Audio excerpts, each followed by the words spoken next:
How's it going, guys? So last episode I mentioned that I didn't like how the mount on the AIRBOX came together. You'll see why. I'll show you a clip now. So you can just see that the beads are just messy, it's on an angle. It just wasn't what it was supposed to be. So I'm going to cut it off and re-weld it.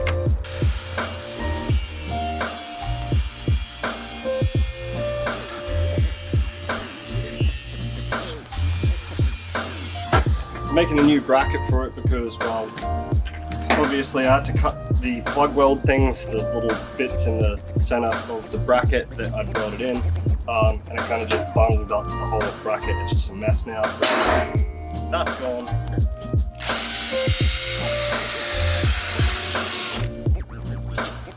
Now we've got a little Mickey Mouse head. Now, I don't believe I've shown you how this sits in, so I'll show you now. Basically, these two holes line up with the two holes on the bracket for the slave cylinder line. Just threads in with these extra long high tensile bolts. So the AIRBOX will be mounting here. Once I've got it mounted in there, JB welded down and locked into place, I'll take it out, weld it up, put it back in, and then I'll go JB weld this bracket on and weld that in too. So that way I do have those 2 points of contact that I wanted, here and here.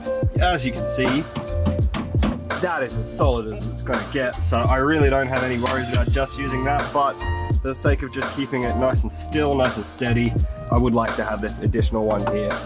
Alright, so as you can see, I've got the AIRBOX out now, getting my welder ready. The JB weld did really well at holding this thing on, so that's good. Now, yeah, I'm just going to weld it together and paint it and chuck it back in.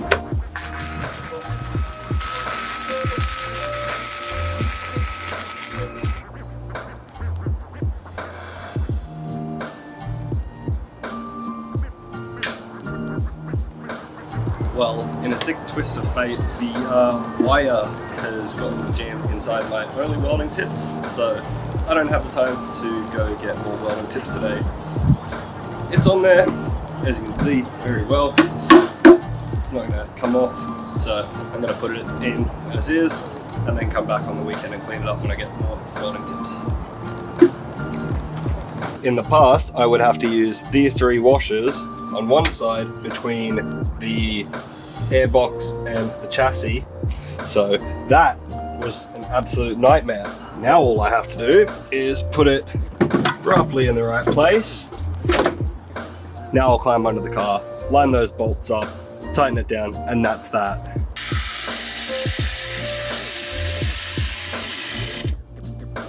Okie dokie, guys, so it's been about 5 days since I ran into issues with my welder tip.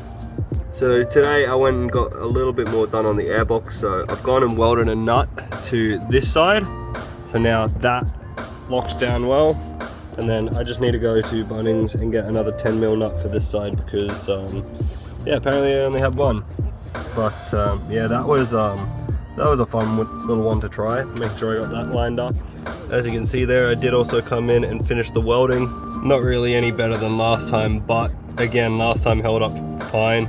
It was just that it was welded off center, so yeah, that's all done there. I did actually start getting the hang of the welds near the end of it, but that was a bit too late, so yeah. So I've just done a little bit more welding on the AIRBOX today. It's been raining on and off, so I haven't been able to get a huge amount done, but as you can see here, I've given it a fresh coat of paint. That means all my welding is done. The bracket lines up, 3rd time's the charm on the drill. Actually, well, the first one's the hole that was already in there. The other 2, however, they're all me. That's something I could just chop back and it would look tidier anyway, but I'll do that eventually. But yeah, for now, this is all done, all painted up. I've got to wait for it to dry. Using my good old Duplicolor bed armor because I still can't get a can of Raptor anywhere. But this is 26 bucks and it's the same stuff I've got for my flares and my snorkel, so can't complain.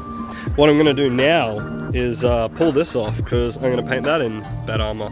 I was going to Raptor coat it, but I really want it painted, so I'm going to do it with bed armor. So step 1 is scrapping all this reflective whatever Okay, so I painted it, but the I couldn't peel all the reflective silver coating off, even with like sandpaper and a wire wheel. So the water jet's doing it. Last time we picked up on the vlog, I was pulling stuff off to paint. You can see from the distance here, I have painted that grill. I am super happy with how that has come up. Roll some clips.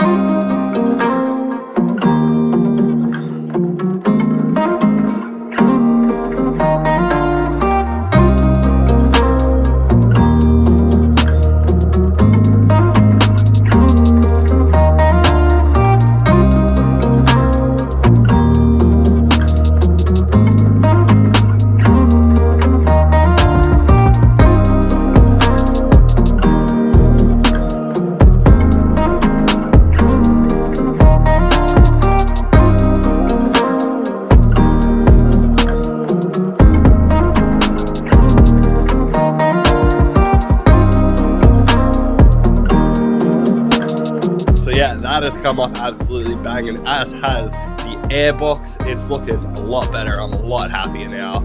I just need a little bit of flex hose to actually join that to the snorkel itself, and then a few hose clamps to clamp it all together. That'll be a finished product once that's all done, and yeah, hopefully the end of all my issues. Now, I really do need to go ahead and get this back plate actually bent up so I can mount it soon. It's been sitting here for about 6-7 months now, so yeah, I really need to get a protractor and measure up all the bends that I need to make so I can go ahead and get that mounted. If you recall, this is all out of 5mm steel, nice and thick. This is going to be the bracing for it at the tow hooks. So this will mount through there, then through that, and then I'll have some other brackets that I'll fabricate to mount this up. At the front end up here though, I will likely end up having it flush mounted off some of these threads. Not because it'll hold it, but just to keep it flush with the body. So I'll probably have to make a cutout for that as well. But yeah, that should be quite good. It'll be quite a bit different than what I had planned before when I still had the bar, but the main thing is it's going to be a massive piece of underbody protection, because this will cover all the way to here and then all the way to the transfer case. So just out here flushing my radiator because a couple of days ago on the way to work I sprung a leak in hose down here. I'll show you a clip of it spraying everywhere. Where the fuck? I can't tell where. That's a fucking lot. So yeah, I've got to flush my radiator. I'm going to refill it and replace some hoses. Alright, so I've gone ahead and pulled out the hose that sprung the leak, and just having a quick look at it, I can't for the life of me tell where it might have been leaking from. Like, there's no evident spot of anywhere where this hose could have split and sprung a massive leak or anything. I guess it's just going to be a massive mystery from here on out. But alrighty, so I've got some hoses, some new hose clamps because the ones on the old hose were too small. But yeah, so just down here in the engine bay, I've disconnected a few hoses to get them out of the way, and I've already gone and reconnected the new hose that I've got here. It's a bit thicker, which is why I needed the new clamps. Same internal diameter, it's nice and snug on there, but a thicker exterior, so that shouldn't split. I'm going to replace all this hosing for the throttle body. I was going to do the bypass, but I figure I might as well just replace it. I do want to do a trip down to Threadbow, and it might honestly help, so we'll see. I opted not to replace the rest of my hoses because I had a look in my service book, and when I had my radiator and my water pump done, all of my hoses were done, and that was only 18 months ago, so these have got plenty of life still in them. Ow! Oh, Jesus. Just stood on a metal shaving. Fuck that. And this time I'm going to be running OEM blue, so I've flushed the coolant out of my system. Someone told me I should use that instead, so I'm going to try it. All right, moment of truth. Hose is reconnected. Let's see how it goes.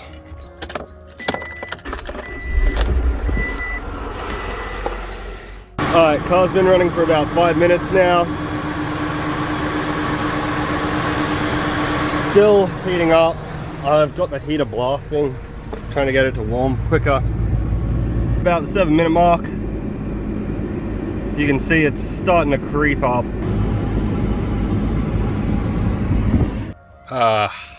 This episode is just full of problems, isn't it? So, got the hose done. As it turned out, it actually fixed a weird issue that I hadn't really taken time to diagnose yet. Basically, my AC had been causing a rough idle. If I was just like at a standstill and had the AC on, it would just fluctuate, nearly stall. It also wasn't actually that cold anymore, which was weird. And in hindsight, I have actually topped up my overflow bottle twice in the last month, so that hose would have had a small leak for ages, and that would have been causing that, because now idle problem is fixed and AC is ice cold again, so that's absolutely mint. But why I say we're just having problems and problems and problems this episode is my slave cylinder hose between the hard lines has popped the fucking leak literally the same day I fixed the coolant leak. So I've just decided I'm just going to bypass all the hard lines. Instead of replacing just that hose, I'm going to get a stainless braided clutch line from Sachs Creek brake and clutch. So that should be much more reliable, and I mean, I'm replacing 20-year-old hardware, so that's never a bad thing. The way I diagnosed it was I was actually at a stop sign, and I had it in neutral, and I couldn't get it into first. I realized like it wasn't fully disengaging the clutch when I put my foot down, so I had to knock it into first. As I got driving, the pressure built up, and I think it just helped fix it to get me home, because I didn't have any issues since. But I can see on the hose where it's leaking from, so yeah, I got to get that replaced ASAP. And if I look and sound like I'm talking funny, it's because I have swollen gum. Wisdom teeth suck. Anyway, the reason I'm out here right now, because I don't have that clutch hose yet, is I finally got some Sikaflex, so I'm going to join these hoses together and seal it all up. Okie dokie, so I've gone ahead and siliconed those two hoses together and sealed up my wheel wells. I just want to show you a little something though. So this is the Sikaflex joining together the hoses, and basically what I've done is I've just sprayed my finger with a bit of degreaser, and then I've run my finger over where I've siliconed just to get that sort of smoother finish to it. Now, I didn't do a great job, but it's significantly better than past times I've used Sikaflex. And I don't have to do any sanding back to clean it up, which is really nice. Now, just down here in my wheel well, it was this little part here, this little bit here, there's a split in the seam, and that was actually allowing water, when it rained, to run down my wheel well through there, and created an absolute pool of water down here. This towel down here, still wet, like it's damp. Now, while I was down here, I just topped up my oil a bit because it was sitting pretty low. So that explains why there's some shit spilled down here. That should harden up overnight. What I've got here is the lid for my AIRBOX. Yeah, as you can see, I've just gone and removed that acrylic. I just pressed it out with my hands. Now I'm going to come in with my drill and a wire wheel, clean it up. And over the weekend, I'm going to go cut my new piece of acrylic and Sikaflex it together. And that will finally be a nice clear lid for this, instead of, yeah, that crappy, scuffed up look I had before.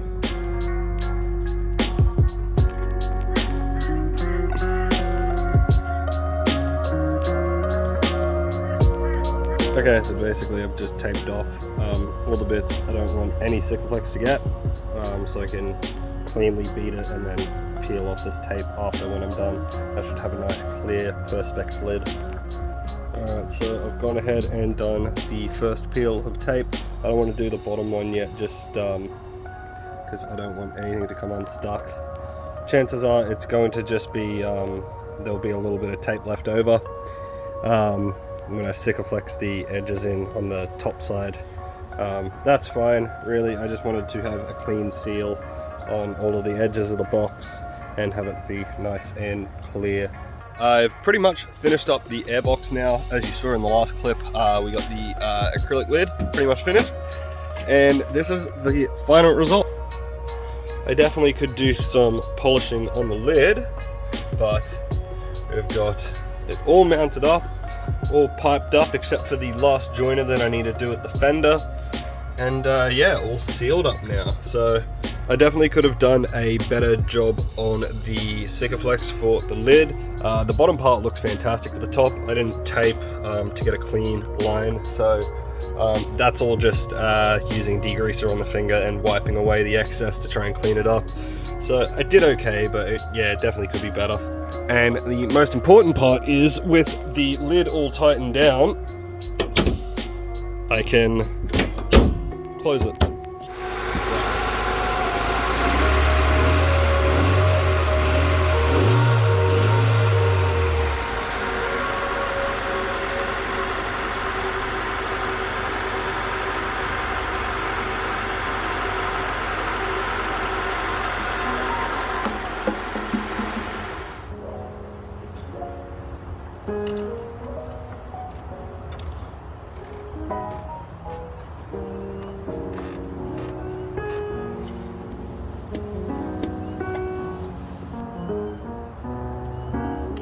Side note, you might see a bunch of just like shit laying around.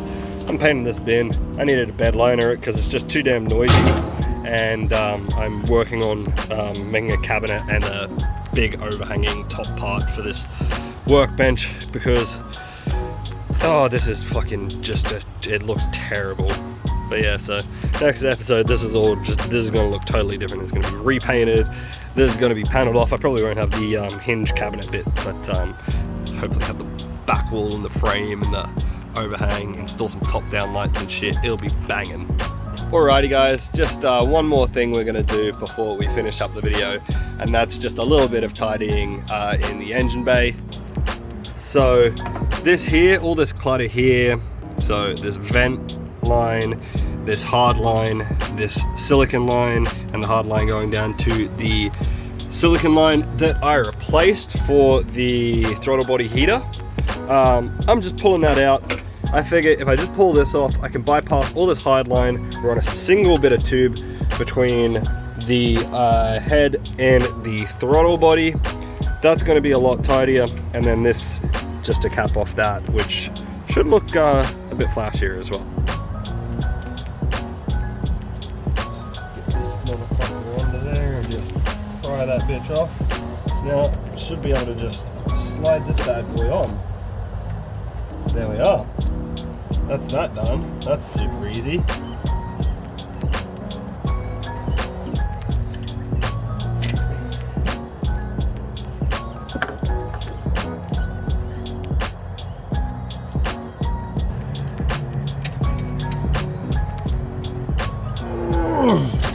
Finally.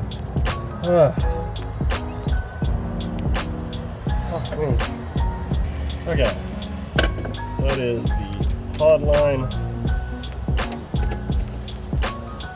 there, and now get these grips in there. Fuck, this is a real shit. Damn it! Really thought that would get it. Okay, let's stop this. So this is the hard line and the old silicon I removed. This is the one that I'd put in there myself. This is the other silicon that was the existing silicon. So as you can see, it's very clearly like a much thinner, more flexible, whereas this is much, much tougher. I won't have any issues running this. So I definitely have way more length than I need here. I want to keep it fairly tight so it's not rubbing against the engine head or anything. It is such a stupidly annoying fit to get these back on. Just thought I'd mention that. I fucking hate this. Okay.